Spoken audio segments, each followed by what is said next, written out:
Algérie, 1er décembre 1916. Charles de Foucault vient de passer 20 ans dans le Sahara, à partager la vie des plus pauvres, lorsqu'il est tué d'une balle dans la tête devant son borge de Tamanrasset. Bavure, assassinat, l'histoire aura bien du mal à trancher. Ce n'est pas cette vérité qui m'intéresse, mais bien plutôt l'empreinte qu'il allait nous laisser, ou plutôt nous offrir. Une empreinte discrète, infiniment simple, colossale. Sa vie, son œuvre, ses choix, allaient entraîner dans son sillage bon nombre de philosophes, chercheurs en théologie, scientifiques, géographes, sociologues, et créer à travers le monde de nombreuses congrégations religieuses et laïques se réclamant de son modèle. Un modèle très simple, un chemin où nous traverserions à ses côtés les frontières des époques et des convictions humaines.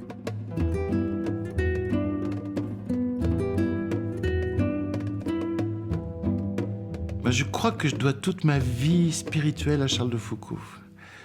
J'ai parfois l'impression qu'il m'a pris par la main et il m'a emmené là où je ne serais pas allé sans lui.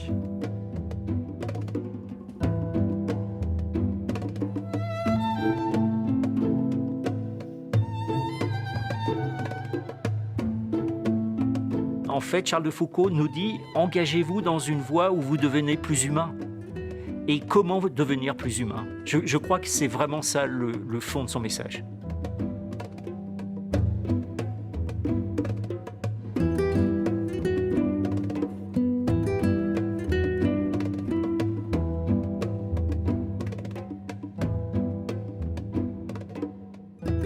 Je crois que Foucault, qui a été athée, qui a été et qui n'y a pas cru,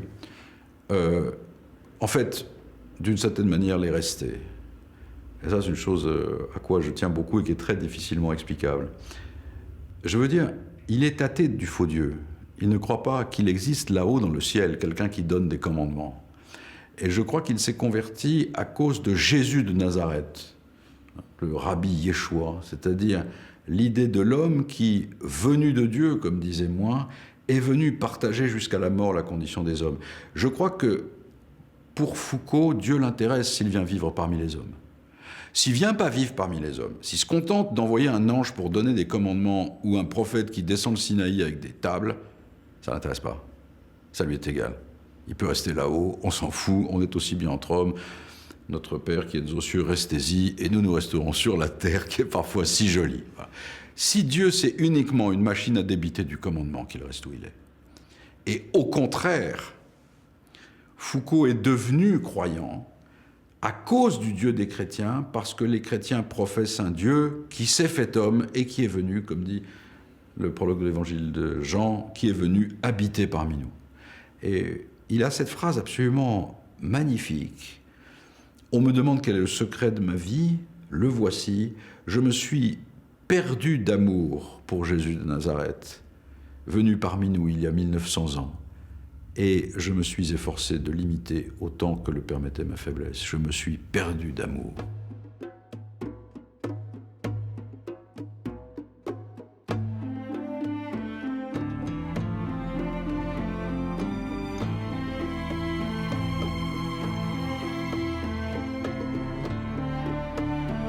Pour moi, chercher toujours la dernière des dernières places, pour être aussi petit que mon maître, pour être avec lui, pour marcher derrière lui, pas à pas, en fidèle domestique, fidèle disciple, pour vivre avec mon Dieu qui a vécu ainsi toute sa vie et m'en donne un tel exemple dans sa naissance.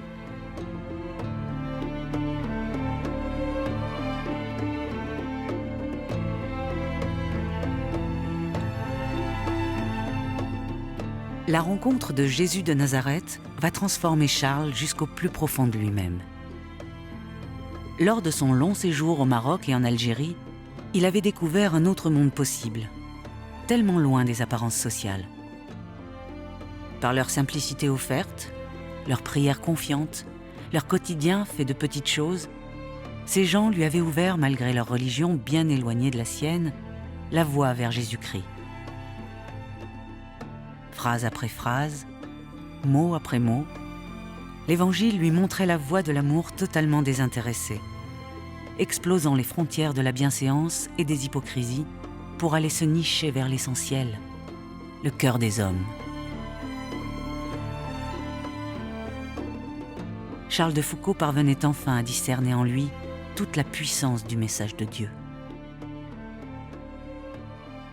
Pour moi, le mystère, quelque part, qui reste encore un mystère de Charles de Foucault, c'est à partir du moment où il est devenu petit parmi les petits, c'est-à-dire pas du tout exceptionnel pour le monde d'Algérie et de Tamanrasset où il était, qu'il a eu une métamorphose et qu'il avait vraiment vécu une métamorphose de première grandeur, quoi. Vous voyez, c'est peut-être que certains ont plus de capacité que d'autres, bien sûr, dans l'existence, capacité intellectuelle, physique, morale.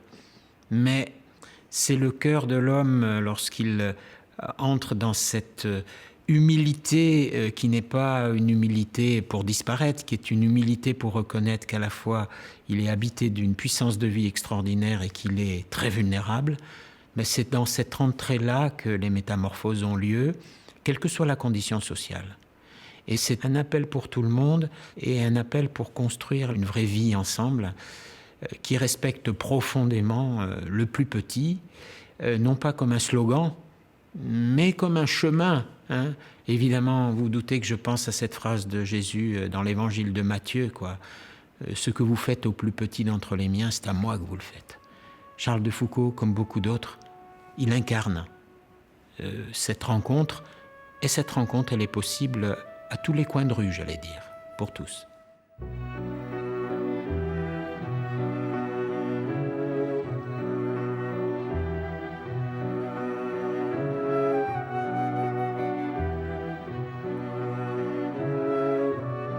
Une rencontre si souvent tapie dans le silence de nos âmes et le brouhaha de nos vies. Une rencontre imprévisible, infinie, définitive, qui avait transporté les pas de Charles de Foucault jusqu'au Tassili du Hogar, dans ce monde minéral, hostile, majestueux, où il avait côtoyé tant d'âmes délicates. L'écrivain Éric Emmanuel Schmitt, parti au Sahara sur les traces de Charles de Foucault, suite au scénario de film qu'il venait d'écrire, allait vivre lui aussi cette rencontre intrinsèque, fondamentale, possible, et si inattendue pourtant.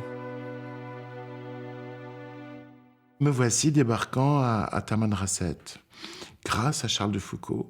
Le trajet, c'était celui de Charles de Foucault. On allait de la chapelle de Tamanrasset à pied jusqu'à l'ermitage de la Sécrème. Nous étions un groupe de 10 voyageurs. On couchait à la Belle Étoile, etc. Et donc, sur ce chemin qui était motivé par Charles de Foucault, je me perds d'une façon qui aurait pu être dramatique. Je suis perdu une trentaine d'heures, sans rien à boire, sans rien à manger, dans le massif du Hogar. Et je vis là la plus belle expérience de ma vie, une nuit mystique. J'ai 28 ans, l'âge de Charles de Foucault, au moment où lui-même a la révélation. Je suis sur son chemin. Lorsqu'on me retrouve, je suis épuisé naturellement. Je me mets dans mon duvet, dans l'oued où on allait passer la nuit. Et c'est comme si malgré moi, ma main cherchait dans mon sac quelque chose. Elle ressort un texte que j'avais recopié plusieurs mois avant à la bibliothèque Sainte-Geneviève, la prière d'abandon de Charles de Foucault. Je l'avais recopié parce que je n'y comprenais rien. Je me disais, ça c'est extrêmement exotique pour moi, ça doit être le secret. Si un jour j'arrive à comprendre cette prière, j'aurais compris l'homme sur lequel j'ai écrit un film. Et tout d'un coup, cette prière d'abandon, j'en saisis chaque mot. C'est comme si j'étais une éponge qui retrouvait de l'eau. C'est exactement ce que j'ai vécu, c'est exactement ce que j'ai à dire, c'est exactement mon rapport désormais à l'univers.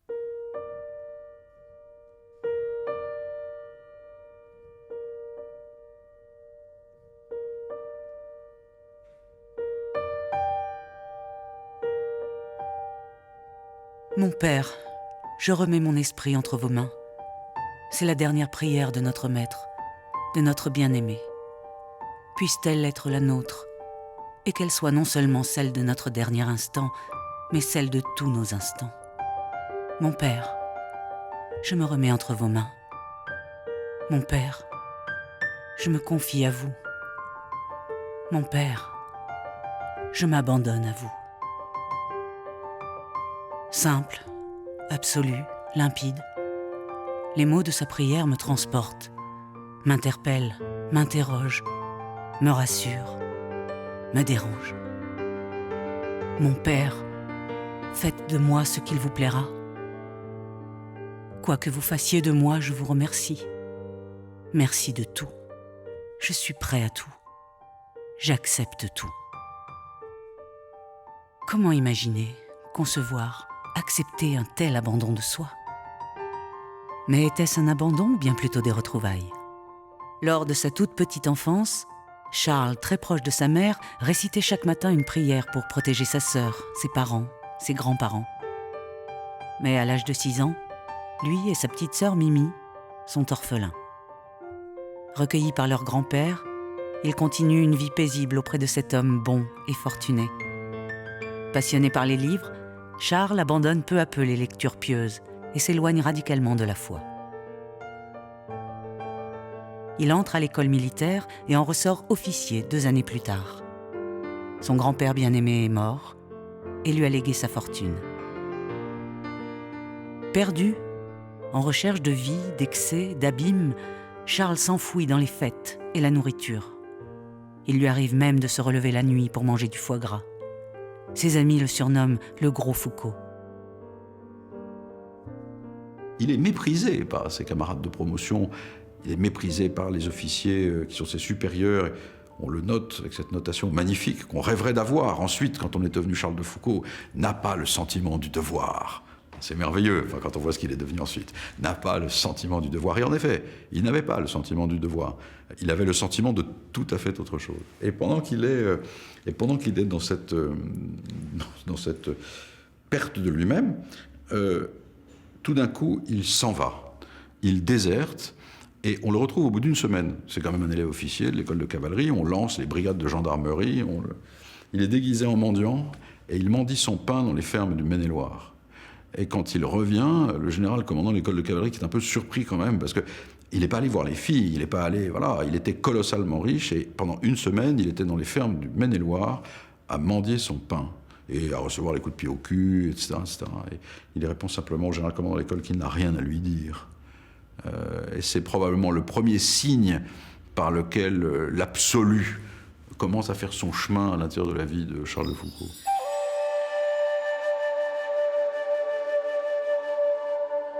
Insondable regard, derrière lequel il est bien délicat de poser des mots justes. Charles était sans doute depuis bien longtemps en quête d'une autre vie, d'un autre sens, et sa débauche signait les paroles inaudibles d'une souffrance. Le 28 janvier 1882, il démissionne de l'armée et durant 15 mois, installé en Algérie, il prépare son voyage pour le Maroc. Le juif Maradoche est son guide. Les déguisements, sa protection indispensable.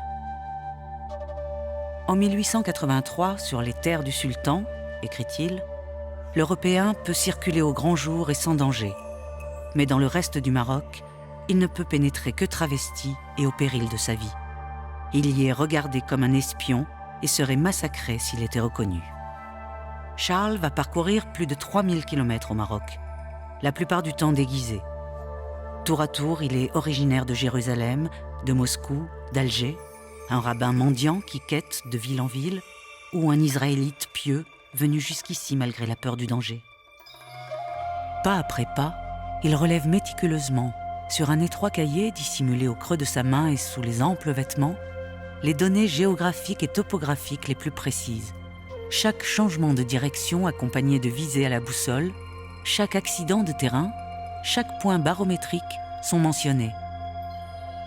Unanimement salué par les scientifiques de l'époque, son livre, La reconnaissance du Maroc, demeure jusqu'à aujourd'hui une référence.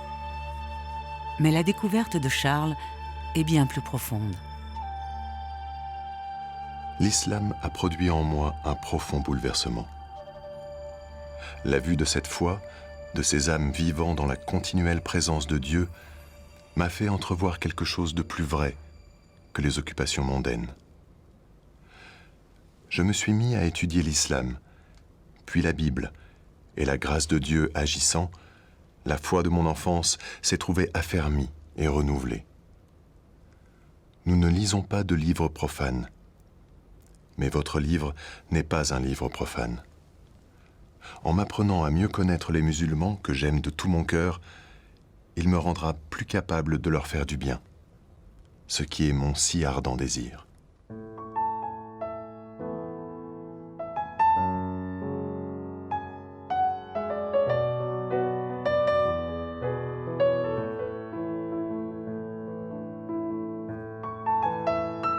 Il a vu comment ces gens-là étaient démunis et puis ils étaient satisfaits de leur sort, faisant, ils priaient l'être, ils priaient le suprême, et ils étaient heureux. L'islam a aidé en quelque sorte Charles de Foucault à se mettre sur la voie de l'entraide et de la compréhension et de se rapprocher vers le suprême.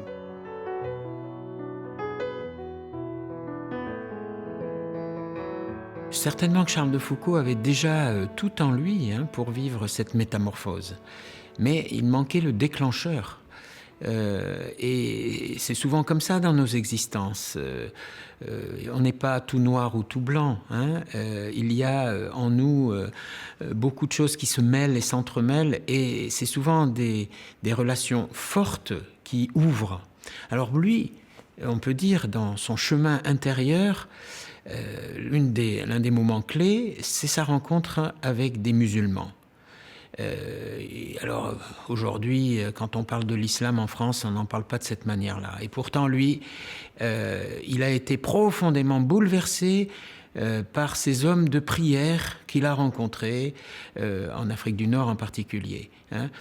Et il s'est dit, mais comment on peut avoir cette capacité de se tourner vers la présence de Dieu comme ça, de manière quotidienne et si forte, quoi. Ça l'a bouleversé. Charles a 28 ans lorsqu'il revient à Paris.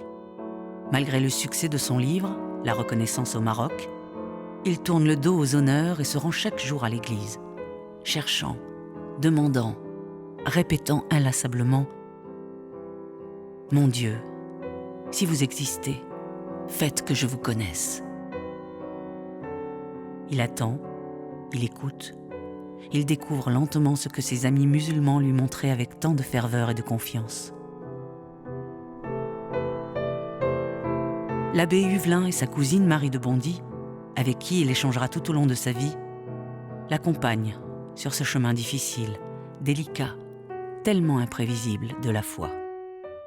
Et puis, il rencontre enfin une étincelle, une révélation, une conversion immense, silencieuse, secrète, irréversible. Oh mon Dieu, comme vous aviez la main sur moi et comme je la sentais peu. Que vous êtes bon, que vous êtes bon, comme vous m'avez gardé, comme vous me couviez sous vos ailes lorsque je ne croyais même pas à votre existence. Une révélation, c'est une révolution. Parce que toutes les cartes sont mises à bas, quoi. Les mots pour se penser, les concepts pour se penser sont bousculés. Il faut tout reprendre, tout recommencer. Et puis, j'avoue qu'en revenant du désert, en revenant de cette expérience très forte sur le trajet de Charles de Foucault, j'ai voulu minorer. J'ai voulu repousser l'expérience par paresse, par conformisme intellectuel, pour rester à l'unisson des gens de mon milieu. J'étais dans un milieu athée, j'étais agrégé docteur en philosophie, j'étais élève de Jacques Derrida à l'École normale supérieure. Enfin bref, tout d'un coup, je me trouvais avec une singularité pesante de croire. Et en fait, je crois que ça s'est fait malgré moi.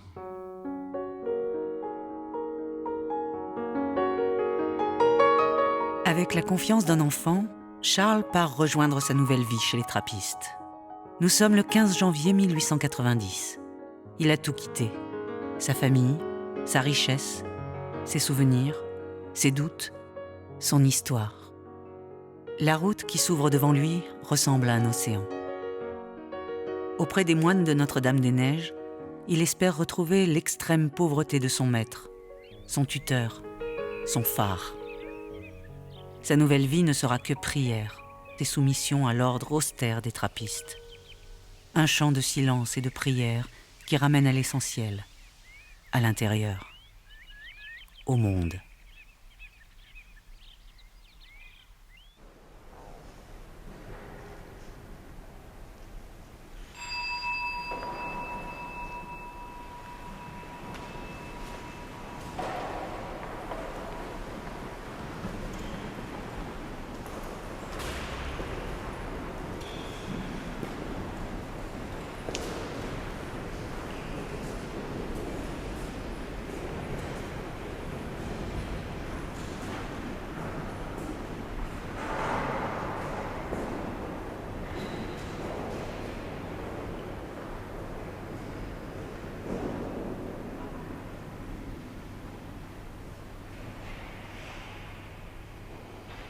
Je ne dois pas dire que j'ai bien supporté le jeûne et le froid.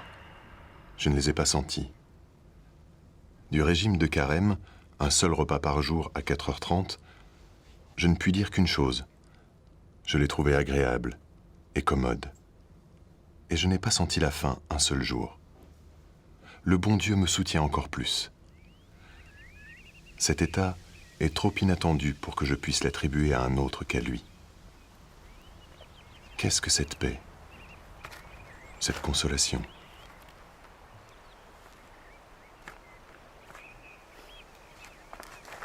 Charles ne passera que quelques années chez les trappistes. Il y apprend beaucoup, mais c'est autre chose qu'il cherche. Une pauvreté plus simple, peut-être, plus proche des personnes. Une pauvreté humble et sans artifice.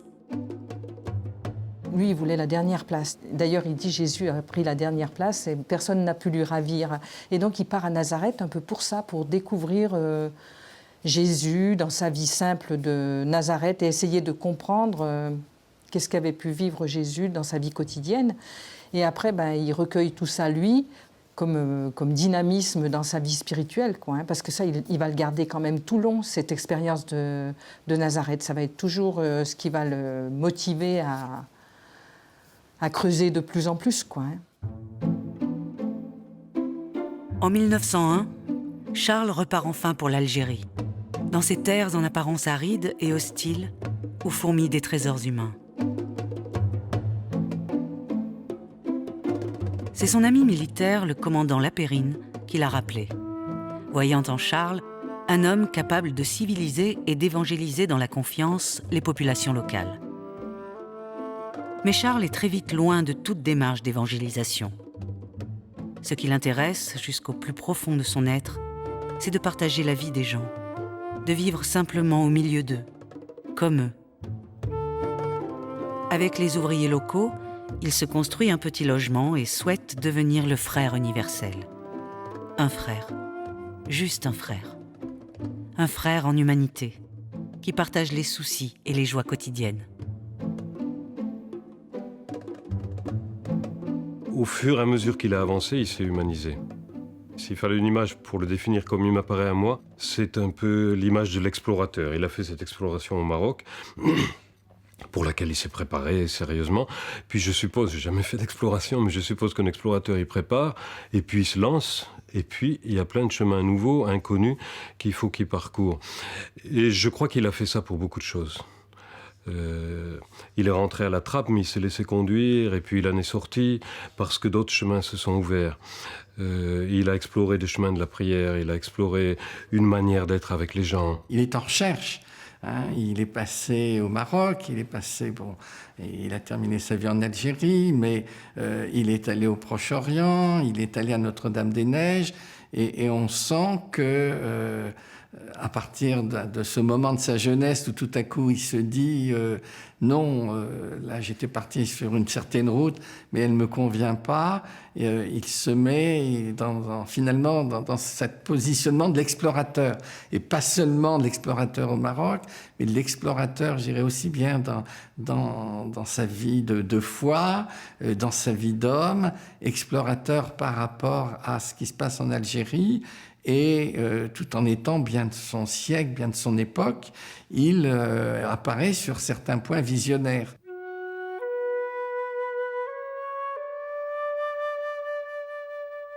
Charles regardera toujours les âmes fières et intègres cachées derrière les hommes vaincus.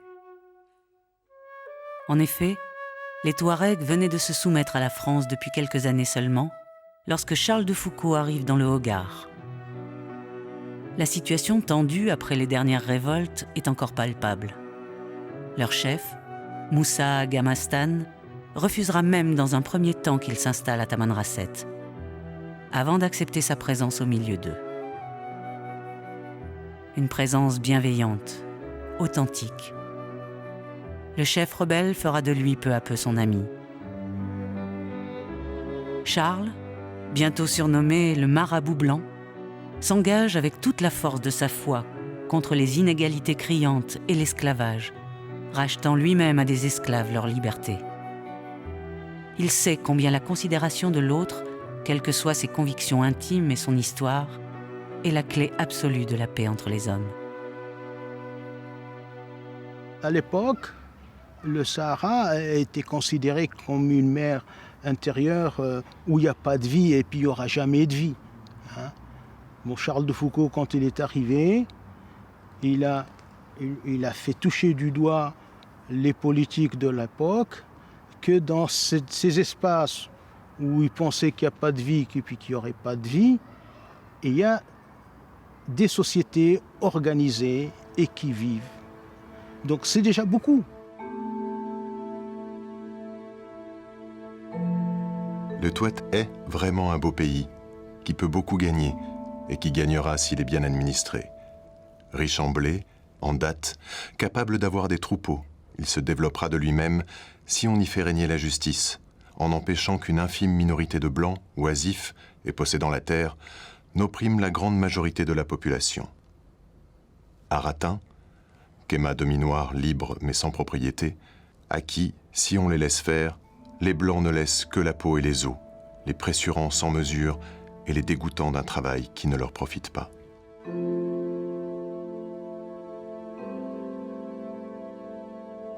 Et il faut situer les choses en leur temps, à l'époque où ils pensaient qu'il y avait quand même des races supérieures et des races inférieures. Il faut situer les choses à ce moment-là. Donc Charles de Foucauld avec, je sais pas, d'autres à l'époque, on fait toucher du doigt les politiciens de l'époque qu'il y a une seule race humaine qui est la même. Et il y a une évolution des populations, évolution des tribus, etc. Et puis, lui, c'était comment créer cette synergie entre les populations de la planète pour comment on peut dire, construire le monde de paix dont on aspire tous.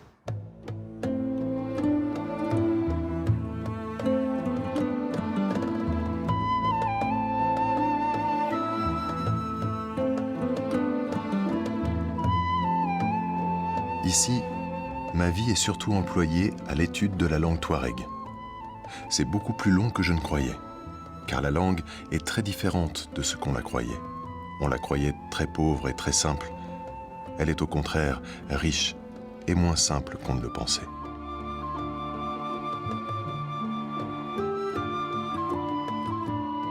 Durant des jours, des nuits, des années, Charles entreprend un travail gigantesque, presque inimaginable, au dire des plus grands linguistes de notre temps. En plus de la traduction du Nouveau Testament en touareg, il s'attelle au dictionnaire français touareg et au dictionnaire abrégé des noms propres.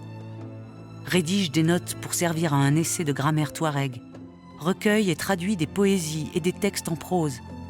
Avec la précision d'un orfèvre, il écoute, décortique, illustre par ses dessins.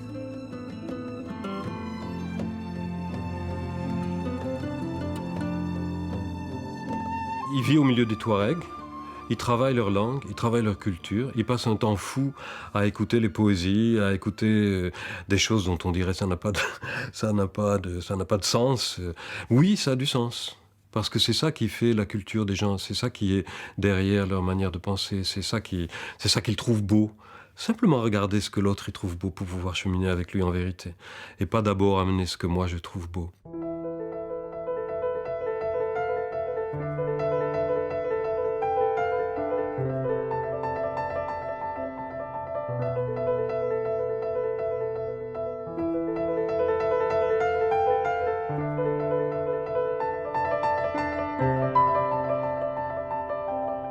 Il a fait tout un tas de dessins, mais des choses... Il y a un dessin qui est très connu, qui est publié dans tous les différentes traits de la coiffure d'une femme touareg. Elle doit avoir des tresses, je pense.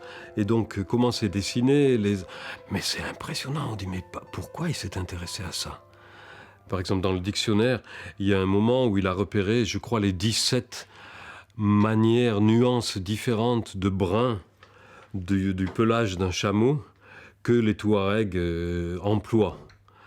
Mais ça veut dire qu'il a écouté la patience qu'il lui a fallu pour pouvoir, je ne sais plus si c'est 7 ou 17, mais même si c'est 7, pour pouvoir repérer ces nuances, pour pouvoir les faire préciser, pour pouvoir essayer, lui, de les traduire, donc de bien comprendre. Et puis sur le brun d'un chameau, quoi. Ça sert à quoi le brun d'un chameau? Rien du tout. Sauf à mettre en valeur qu'il y a une richesse de langue, il y a une richesse de culture, il y a une richesse liée à leur vie.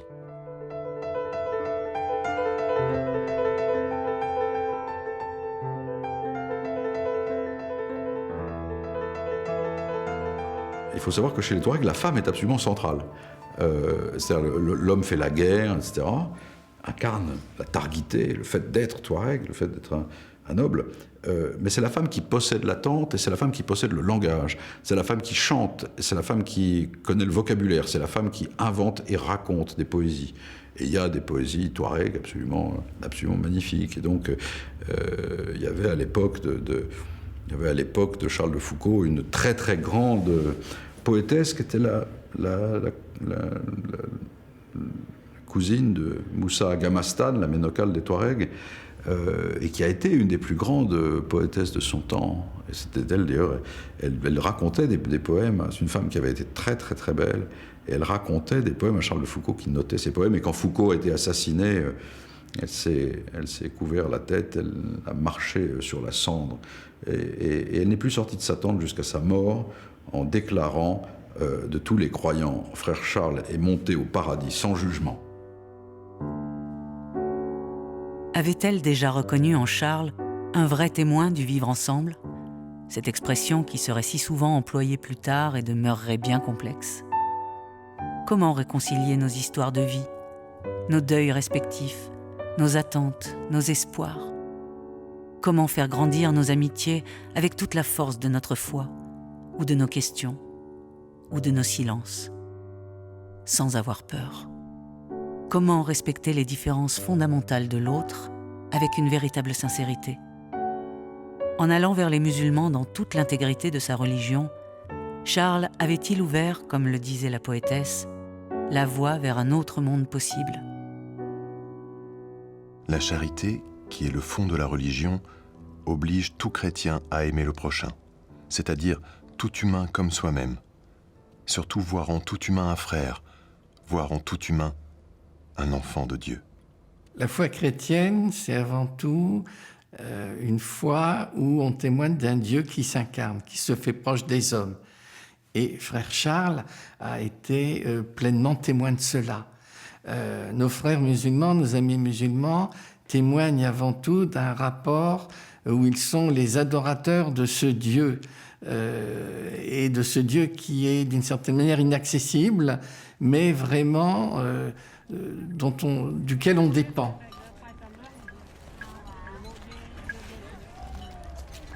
Personne n'a la vérité. Or, Dieu seul, ou le Christ, dit « Je suis le chemin, la vérité et la vie ». Mais aucun d'entre nous et aucune religion peut avoir la prétention d'avoir la totalité de la révélation et d'être elle-même dans cette possibilité, de cette configuration où elle va tout dire de ce qui est Dieu et de ce qu'est la vie des hommes. À partir de ce moment-là, si on prend en compte, d'une part, le pluralisme religieux, mais finalement la multiplicité des cultures, chacun apporte à l'autre finalement son regard sur Dieu, et en accueillant de l'autre ce qu'il me dit de Dieu, je vais finalement approfondir et enrichir ma propre foi. Il y a une phrase qui n'est pas de lui, mais qu'on cite souvent.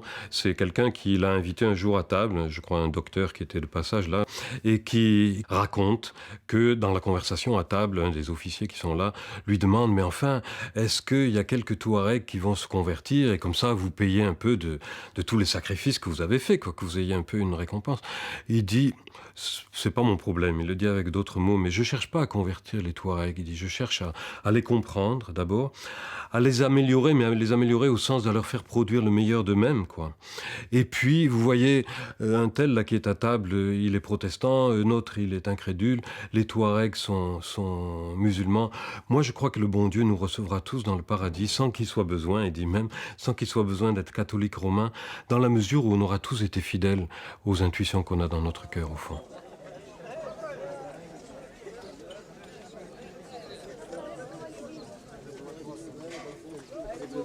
Charles de Foucault, c'est un être universel. Et il veut que tout ce qui est, on est d'accord avec, et tout ce qu'on n'est pas d'accord, on le laisse à Dieu. Que ce soit qu'il y ait un désaccord entre les traditions judaïques et les traditions chrétiennes, on les laisse à Dieu. Les différences qu'il y a entre le judaïsme, le christianisme et l'islam, on laisse à Dieu. Je ne vois pas pourquoi on va se chamailler ou s'entretuer sur cette planète Terre. Le Suprême nous a dit, vous êtes là, il nous a envoyés sur cette Terre pour l'aménager et la laisser propre pour les générations futures. Très respectueux des traditions musulmanes, Charles garde pourtant une fidélité absolue au rite de son Église. C'est ainsi qu'il se retrouvera un soir de Noël sans pouvoir célébrer l'Eucharistie, car il n'y a personne avec lui, comme l'exigeait alors la règle de l'époque. Ce sera pour lui une épreuve profondément douloureuse. Il est là-bas à la Sécrème et il voudrait célébrer la messe de Noël, qui est pour lui quelque chose de considérable. Et il est là dans son fortin désert et il ne peut pas la célébrer. Il a l'interdiction de venir la célébrer. Et il écrit à un de ses amis qui est resté à Alger jusqu'au bout. J'ai espéré qu'il viendrait quelqu'un. C'est une phrase absolument poignante.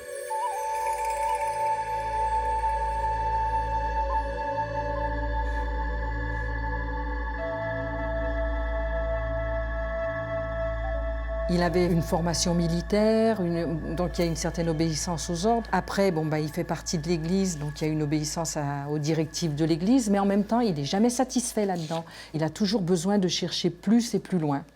Et quelque part, moi j'ai apporté ce texte du pape François, qui dit « Dieu a voulu cheminer, il n'a pas voulu être tranquille ». Cheminer, c'est franchir des frontières, sortir, ouvrir des portes et chercher des voies. Cheminer, c'est ne pas être assis, installé dans le mauvais sens du terme. Et je crois que c'est bien ça, Charles de Foucault, il ne s'est jamais vraiment installé. Il a toujours été en chemin vers un plus qui lui était impérieux à lui,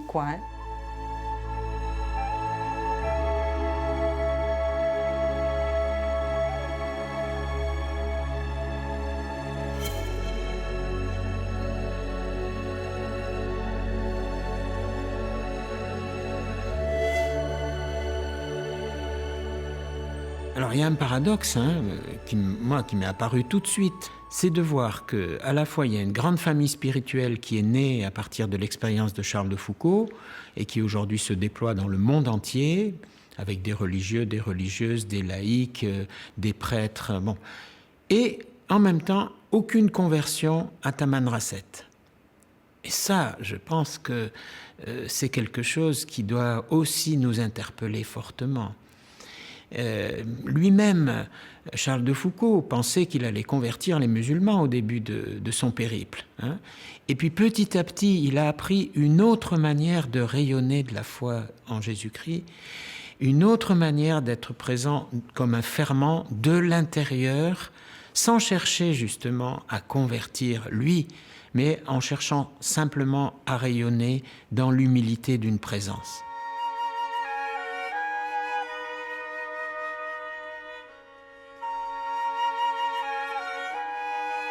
Dispersées à travers le monde, les fraternités de la famille spirituelle Charles de Foucauld suivent son exemple, partageant le quotidien des personnes en travaillant à leur côté.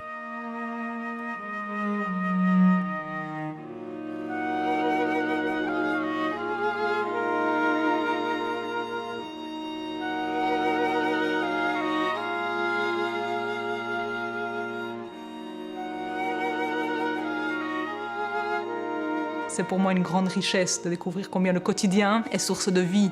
Et pour moi, ça c'est aussi une des choses qui m'a vraiment attirée chez Charles de Foucauld, cette idée que la vie quotidienne a de la valeur.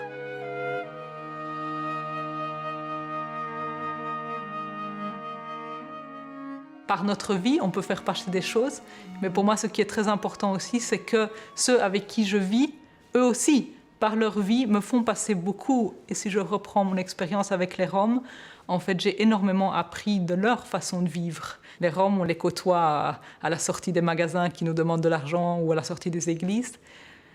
Moi, j'ai découvert combien c'est aussi un peuple qui peut donner et qui prend soin, parce que nous, on est arrivés là comme seuls étrangères. Et s'ils ne nous avaient pas accueillis, ce n'était pas possible pour nous de vivre là.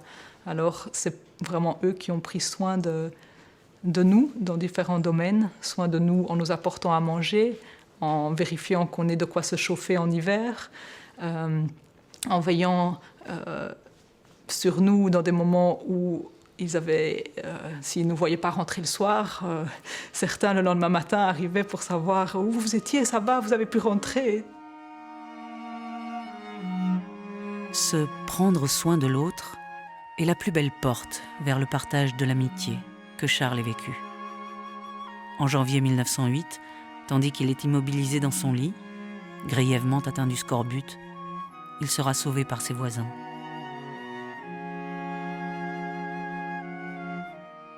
À ce moment-là, il était malade, un peu grave, et il a reçu le lait des voisins. Et pour ça, il est sauvé. Et cette petite histoire, ça me touche beaucoup parce qu'il est venu, mais il est devenu une personne qui a besoin d'autres.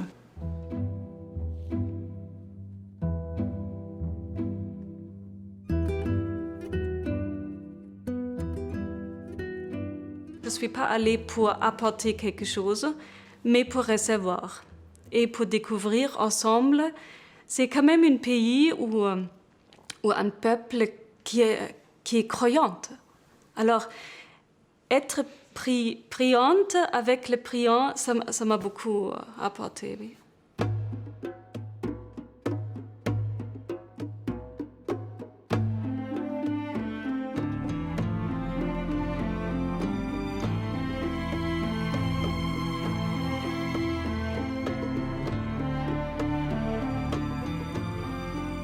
Si j'ai pu faire quelques biens, si j'ai pu m'établir au Sahara, c'est après Jésus, parce que j'ai été officier et que j'ai voyagé au Maroc.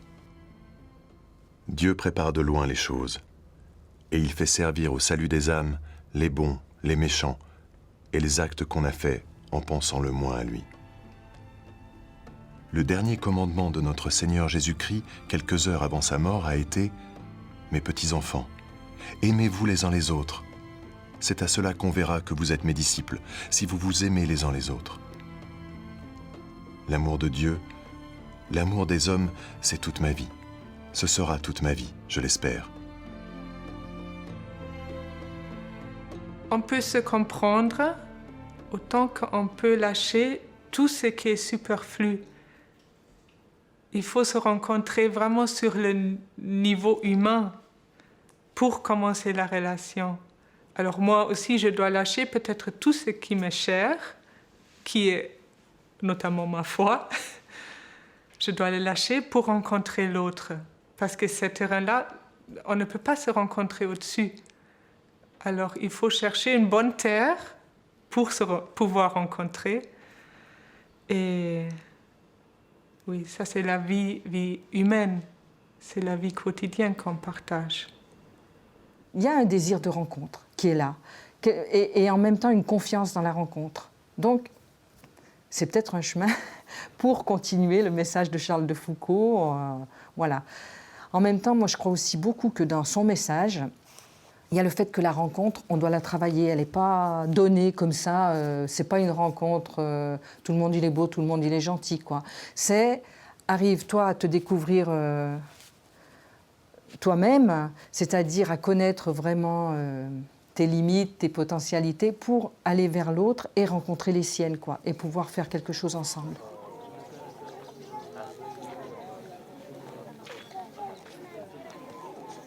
La rencontre, c'est d'abord l'amitié. C'est peut-être en fait la clé de ce qu'il nous montre. Et ça peut sauver le monde. Ça veut dire des rencontres face à face. Et quand on est face à face, ça brise des murs.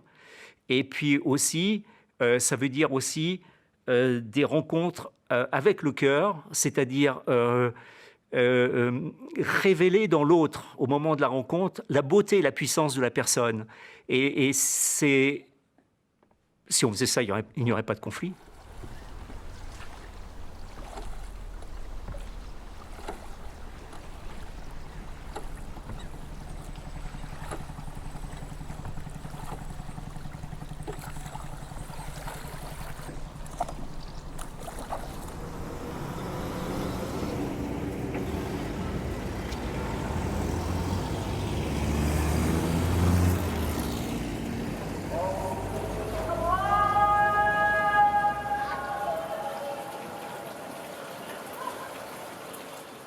Moi, ce qui me fascine chez Charles de Foucault, c'est l'évangélisation par l'exemple. C'est-à-dire que... Alors, les mauvaises langues disent qu'il n'a converti personne. Tant mieux. Parce que comment on convertit ? Si on convertit en manipulant, si on convertit en usant de la force, si on convertit parce qu'on est du côté des vainqueurs militaires et des puissants, on ne convertit pas vraiment.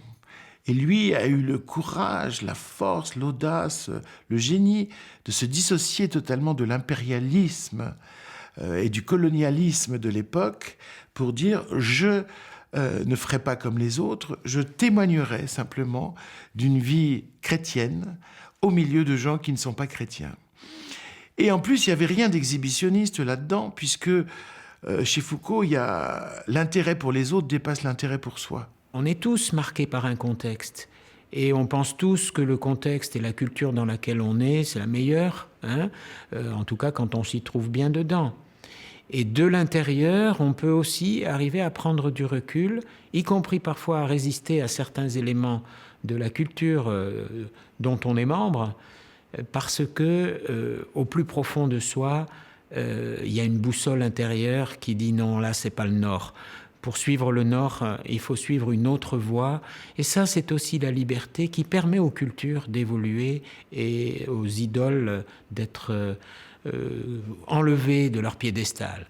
Mais ça, c'est vrai pour l'homme, c'est vrai pour la société, c'est un long travail. Il me semble que, pour une part, Charles de Foucault l'a fait.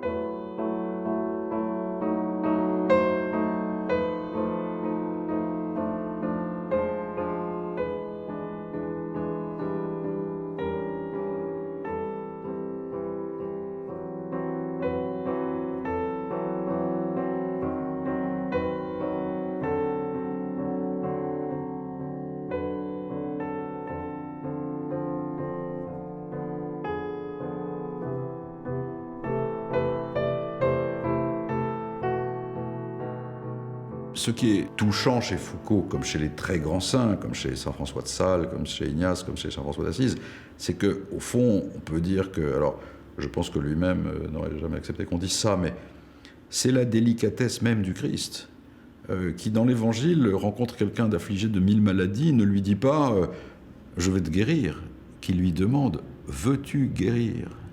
Une des phrases les plus mystérieuses, les plus respectueuses de la liberté de l'homme. On ne lui dit pas à l'homme « fais ceci ou fais cela ». On ne le guérit même pas. On lui demande « veux-tu guérir ?» Et c'est quand l'homme dit « oui, je veux bien » qu'il se passe quelque chose.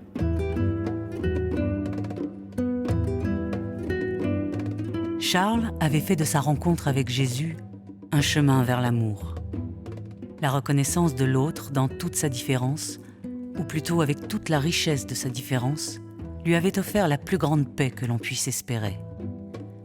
La paix avec soi-même. Une paix intérieure, incandescente, constructive. Une paix tournée vers l'apprentissage des savoirs de ceux qui nous entourent et ne pensent pas comme nous. Une paix qui ouvre le cœur des hommes et les sauve de leur mutisme. Le 13 novembre 2005, Charles de Foucauld était béatifié par le pape Benoît XVI. 10 ans plus tard, jour pour jour, des attentats d'une violence et d'une bêtise inouïe précipitaient à Paris des centaines d'innocents dans l'horreur. Que dire? Que penser d'une telle coïncidence? Plus urgent que jamais, le message de Charles devra continuer à traverser le temps. On trouve qu'on n'aime jamais assez. Comme c'est vrai. On n'aimera jamais assez.